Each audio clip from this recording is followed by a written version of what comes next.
Hi, I'm Neville Sanjana from the New York Genome Center and NYU, and I just want to thank the organizers of AGBT for inviting me here to present some recent work from our lab on new frontiers in CRISPR functional genomics. So just kind of to have a 10,000-foot view, a lot of the work in our lab is just geared around one question, which is how can we efficiently identify which regions of the genome drive disease? So in human genomes with 3 billion letters, with 20,000 genes, how can we sort through those genes in an efficient way, or non-coding regions in an efficient way, to find drivers of cancer or genes involved in neurodevelopmental disorders? These are the kind of questions that we're interested in.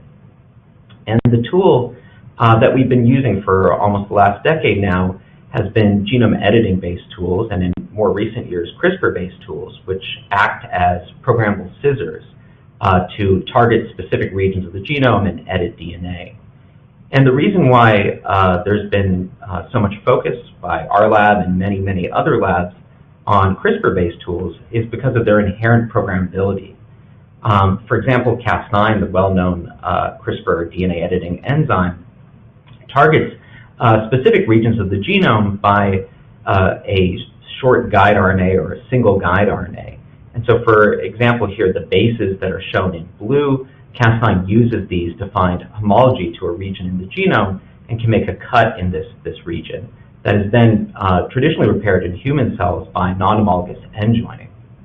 And if that cut happens in a protein coding region, that can result in targeted gene knockout. If it happens in a non-coding region, it can result in a small indel mutation with some mutagenesis. And what's really nice about this RNA-guided system is that these short RNAs are quite easy to produce. We can take advantage of decades of advances in oligonucleotide array synthesis technology to just print out thousands, up to millions of these guide RNAs to target them to regions all around the genome.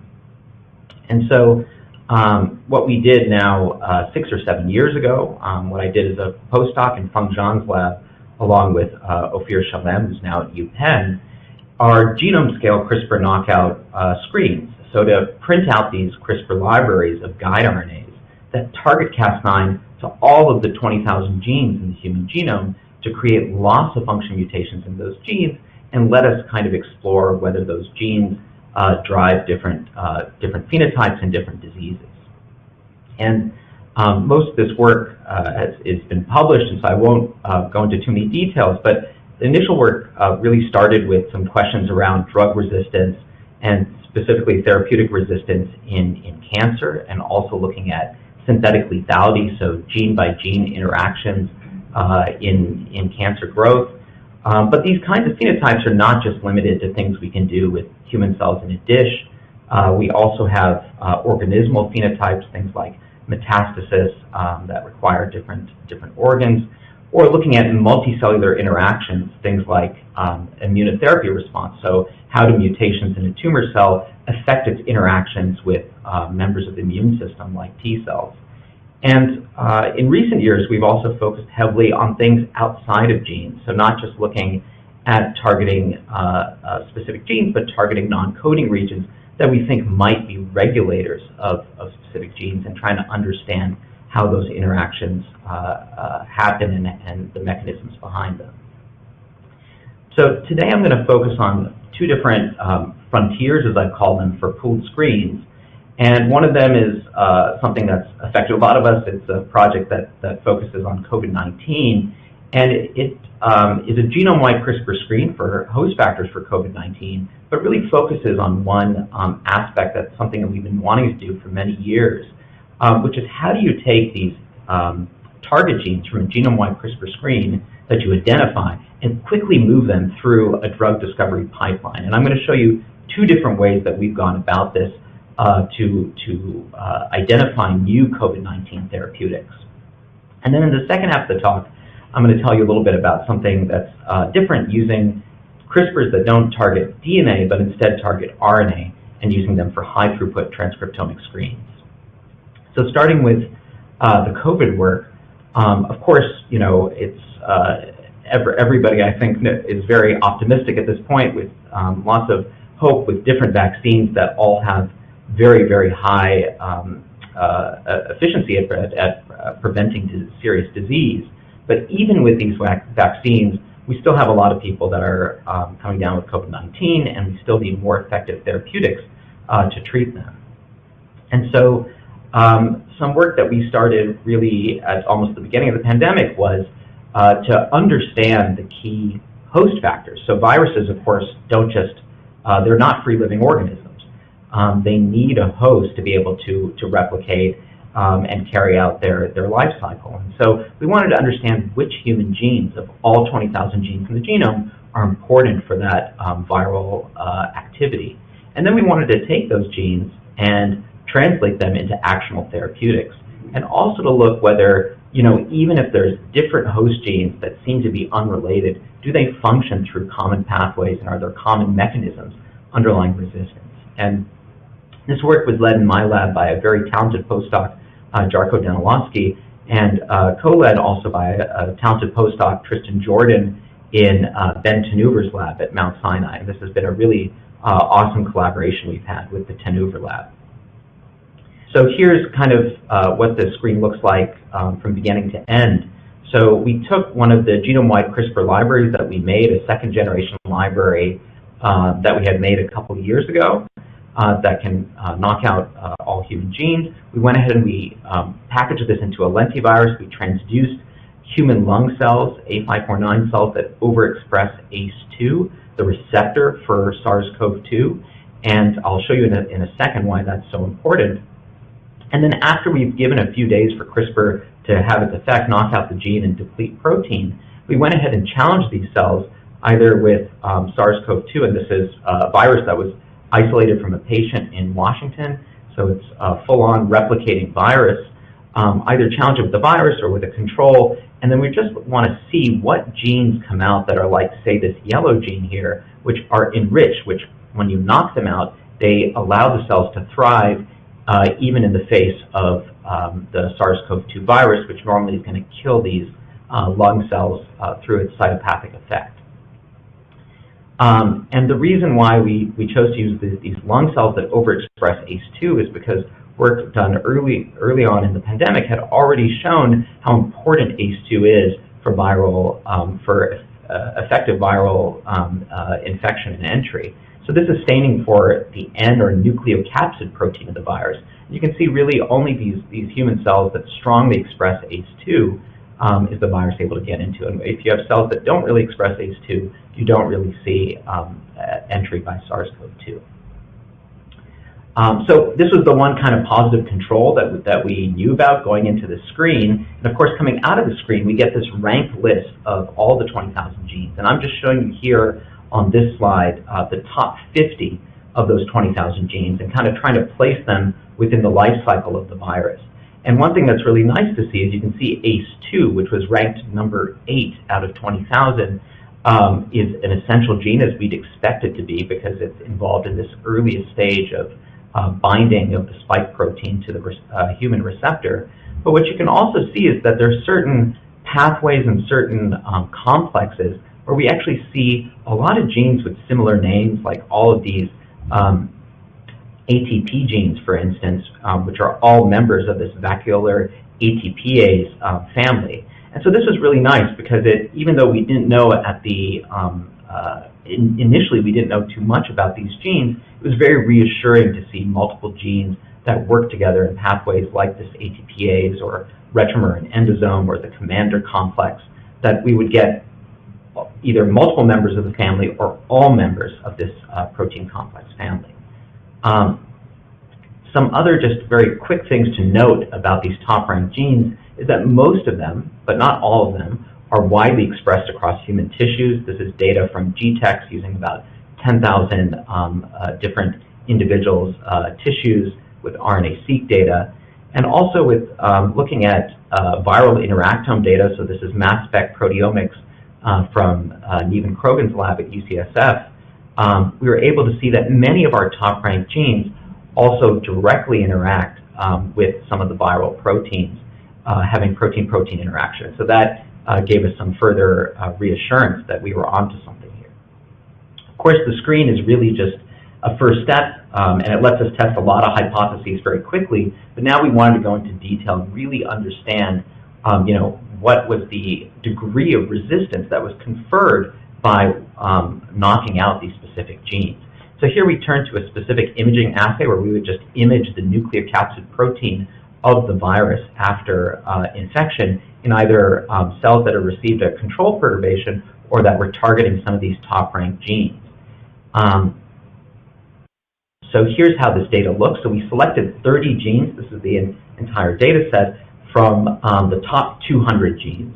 And these were selected based on both rank and then just kind of looking at some interesting genes. And what was really remarkable is that all of them, to at least some degree, reduce viral entry. And here we selected new CRISPRs. These were not the same CRISPRs that were in the library, so we kind of try to avoid any sort of off-target effects by having a new set of three CRISPR constructs, different from the original 6 CRISPRs we used for each gene in the pooled screen. And so we were able to see some with very, very strong antiviral effect and others with somewhat less effect. And I'm not going to show you the data here. It's in the paper already, but we also did an orthogonal validation using pools of siRNAs. Of course, finding these gene hits and validating them was very important. It teaches us something about the required host genes and the virus-host interaction. But again, our major focus coming into this was saying, we want to learn about the host genes, but we want to be able to quickly translate these. How can we use these to find new therapeutics for people that are suffering right now from the pandemic? And so one thing that Jarko did is he looked at the top 500 genes from the screen. So these are the genes that when you knock them out, they confer the greatest degree of resistance to SARS-CoV-2. And he looked to see, he intersected these with a database of druggable genes and was able to identify for a significant number of them existing inhibitors that we could purchase and test out in the lab.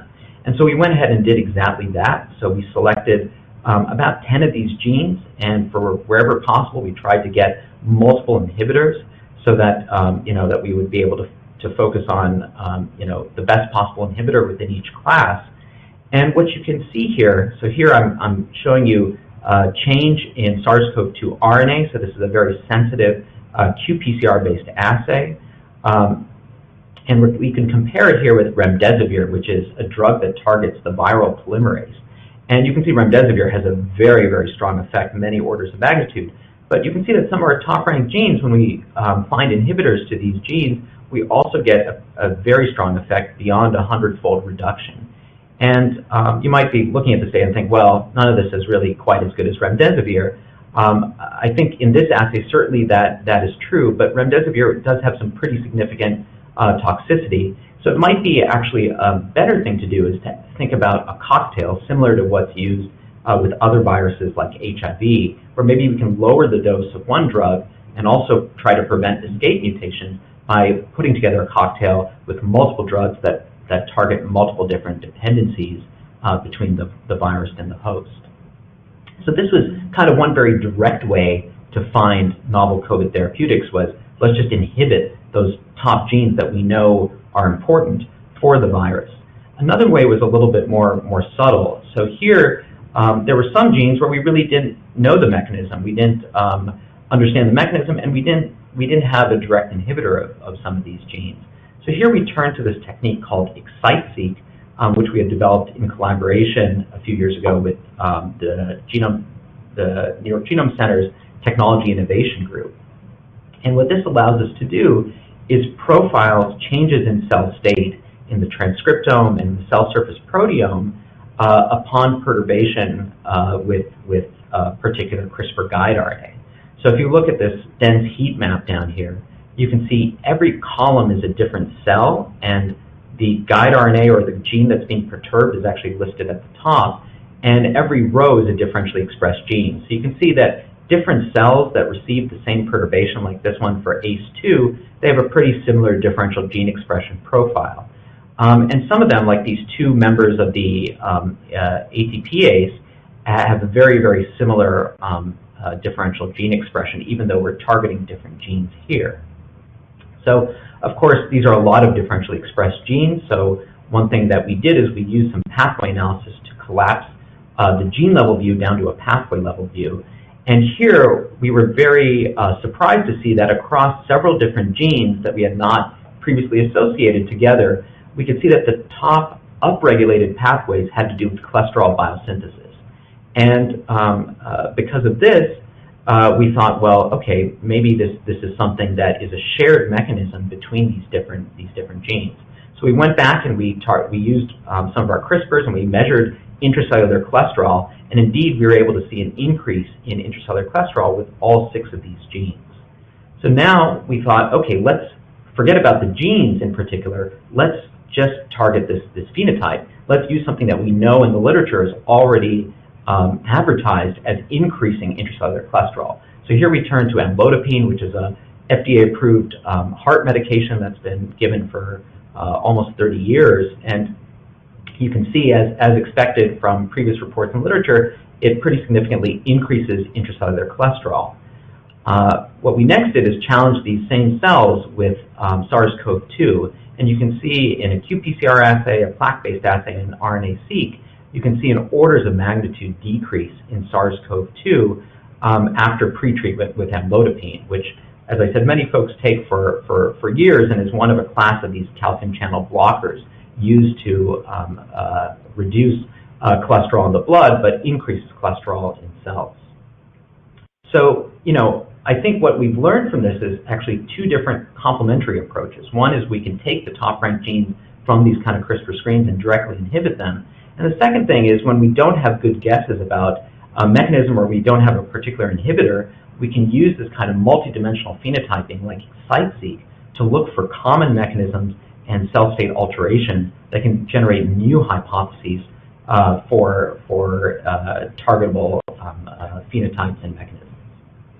So just before leaving this, I wanted to say that this doesn't just have to be about small molecule inhibitors. We can also use these kinds of high throughput genetic screens to find new kinds of therapies, so things like gene therapies. And here we have an example from a few years ago that we participated in with Stu Orkin and Dan Bauer's group, where we designed a non-coding CRISPR screen, so not to target genes, but to target regulators of genes that are involved in hemoglobin production. And literally the guide RNA from this screen, so forget about moving from CRISPR to finding a small molecule inhibitor, but the exact guide RNA has now been used in the clinic. It's described in some of these articles. And folks like Victoria Gray, who was the first person treated with CRISPR-based therapeutic, has now been many years free of sickle cell disease. And so this can be really a game changer. There's multiple ways we can think about therapeutic discovery in these types of screens. And I'll just mention that we have a paper that just came out 2 weeks ago, not about host genetics, but about viral genetics. And if you're interested in how mutations in the spike protein can increase infectivity without altering the affinity for that ACE2 receptor, I encourage you to take a look at this paper. I don't have time to cover it here in the talk, but we come up with a very, I think, useful system for making isogenic mutations in the spike protein with kind of a very simple cloning approach. So in the few minutes, remaining minutes I have left, I wanted to tell you a little bit about some exciting work on using a different CRISPR enzyme that we've recently completed, work by Harm and Alex, 2 postdocs in the lab. It was published in Nature Biotechnology a few months ago to do massively parallel transcriptomic screens. And this came out of a desire with non-coding, interrogating non-coding regions, where we had a few years ago used CRISPR-A and CRISPR-I based approaches, so CRISPR activation, CRISPR inhibition, to target non-coding RNAs like MRSA. And when we were targeting non-coding RNAs like MRSA, we often found situations where there's coding mRNAs that are nearby, like this MOB3B gene. And it's difficult to distinguish the effects when you're targeting at the DNA level. If you're repressing or activating genes, normally you activate or repress everything that's nearby. So could we instead take advantage of, say, an RNA targeting CRISPR to target non-coding RNAs directly? And that's exactly one of the applications that is possible with Cas13, which is a RNase that processes a guide array like many other CRISPR proteins. And when you have this guide RNA that's loaded onto Cas13, it can use it then to bind to a target RNA and degrade that target RNA. And some of the Cas13 proteins also degrade bystander RNAs, which can be useful for things like making Cas13-based diagnostics. So what we did in our initial work is we actually profiled a few different Cas13s, Cas13b orthologs, and a Cas13d ortholog. And using a GFP-based reporter assay, we were able to find that Cas13d with a nuclear localization sequence resulted in the greatest amount of GFP knockdown. Again, this is RNA-level targeting, so we're looking at loss of GFP. So we thought, okay, great, we've got this working at a small scale, let's scale it up. But unlike with Cas9, there's not really great rules about how to design Cas13 guides. So we made a large tiling library that could target GFP and also some endogenous proteins that either had guides that perfectly matched the target, like GFP's transcript, or that had small mismatches between the guide RNA and the target. And we did a very similar screen to what I showed you before, but here we use a human cell line that expresses Cas13, and then we deliver just these guide RNAs. And using either intrinsic fluorescence or antibodies, we can sort cells by their expression and look for these guide RNAs like the red one that result in efficient knockdown, so that result in low expression after this transcriptomic perturbation. And one thing we found by looking at these mismatched guide RNAs is we were able to identify a critical seed region centered around nucleotide 18 of the guide RNA. This is very similar, reminiscent of something that we find with Cas9-based guide RNAs. They also have a seed region, but in a different location. And here it doesn't really matter what the mismatch identity, base identity is between the guide and the target, but really the location seems to be the most important thing.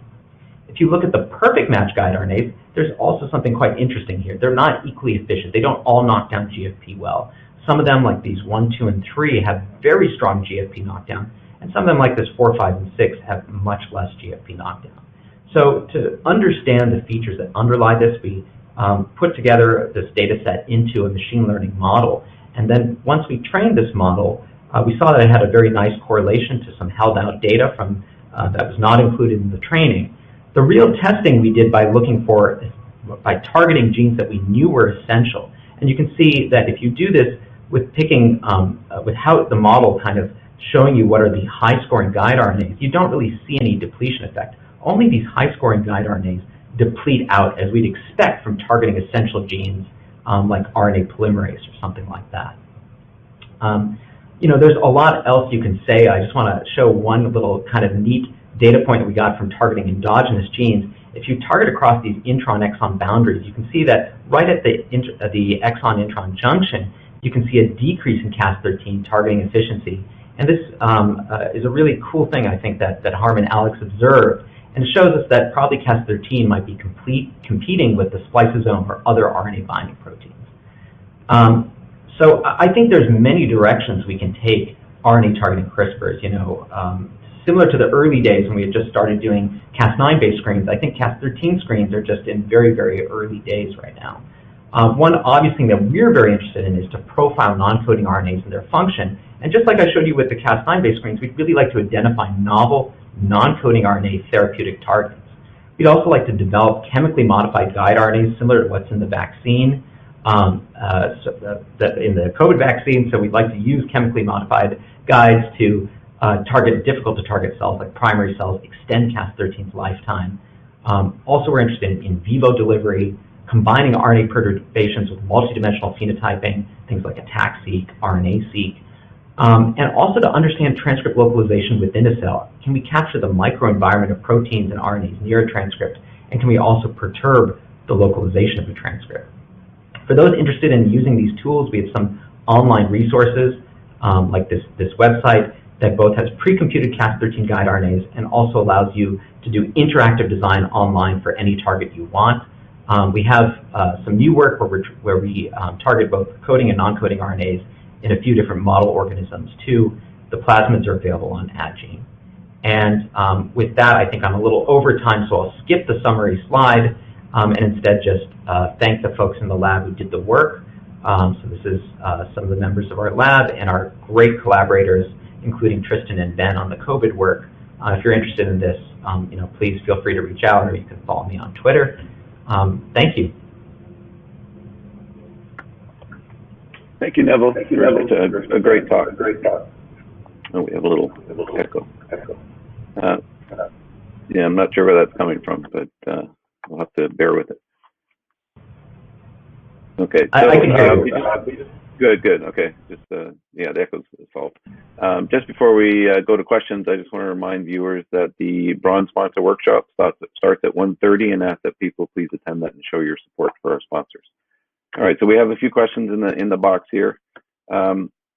Here's one that related to your SARS screening. So, given that the top hits are expressed widely in human tissues, would you be concerned about side effects or off-target effects if these gene inhibitors are used as drugs? Right. Okay. Great. Sorry, I'm just looking at the box with the question here. I think that's a great question, and I think it depends. With drugs like amlodipine, I don't think there's a lot of worry because we know there are folks who take these drugs, for years. We have a lot of, we have a track record kind of use.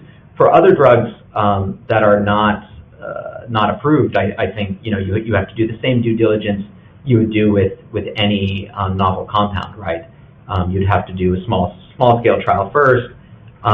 Certainly, I think we can do some preclinical work to better characterize those off-target effects. We've done none of that so far. We're thinking about these as the next steps. Also, I should just mention that we tried most of these compounds at really one dose. Ideally, you'd like to do some much more precise dose response work too. That's a great question. Sort of a somewhat related question, I guess, is if you're taking cholesterol drugs, are they protective? Myself included, of course, on cholesterol drugs. Yeah, I get that question a lot with amlodipine. So amlodipine is there's a larger category of these drugs that are several of them are on the market. These calcium channel blockers, and there are two, to the best of my knowledge, and we discussed this in the discussion section of the paper. There's two observational studies that have been published, very small scale observational studies that have indicated a protective effect of the drug on COVID, with having less incidence of COVID, and I believe perhaps less severe COVID. But these are, it's just worth it to say that these are very small scale studies, and I don't think they certainly aren't the gold standard, which would be a randomized controlled clinical trial. But I think the early evidence that we have, clinical evidence, they're from two different countries. I guess one good thing about a global pandemic, they both seem to be suggestive that there is some effect. Just skipping to your RNA targeting CRISPR screens you did, can you use this to study splice isoforms and knock down specific transcripts? Yeah, I think for the genomics crowd, that's a very exciting application for Cas13. So that's a great question because Cas9 has difficulty with that, right? So often you might have different splice isoforms, but they originate from the same transcription start site. Not always, but often that's the case. And so if you think about using something like CRISPR inhibitor or CRISPR activators, you're going to shut down all the transcripts at once. Or if you put an indel mutation in a constitutive exon, that's going to shut down all transcripts at once. So I think being able to, I think this is really one of the best applications of Cas13 and something we're excited with. We're trying to start working on a project like this too, is that we can now target and slice and dice out, what is the role of this isoform of this gene. And I think there's a lot of runway here. We're just seeing the beginning of this. Another question just came up. One risk factor for severe response to SARS infection is high blood pressure, even when well controlled. Are patients taking, I can't even read that, amlodipine for high blood pressure also in this risk group? Yeah, that's a fantastic question. So just to restate the question maybe a little bit, amlodipine might have a protective effect, but there might be, the reason they're taking the drug might actually be kind of a comorbidity for COVID-19, right? So, what's the net effect? And I think, this is exactly why we probably need to do a little bit more work on all these therapeutics, especially, looking to go toward a clinical study as quickly as possible, because, that's exactly the kind of unintended thing when you're just looking at a particular gene or a particular drug target that needs to be taken into account. Great. Thanks very much. We've come to the end of our time. I want to thank you again for a great talk and remind people to please join the Bronze Sponsor Workshop. Thanks again, Neville. Yeah, thank you, John, for the invitation.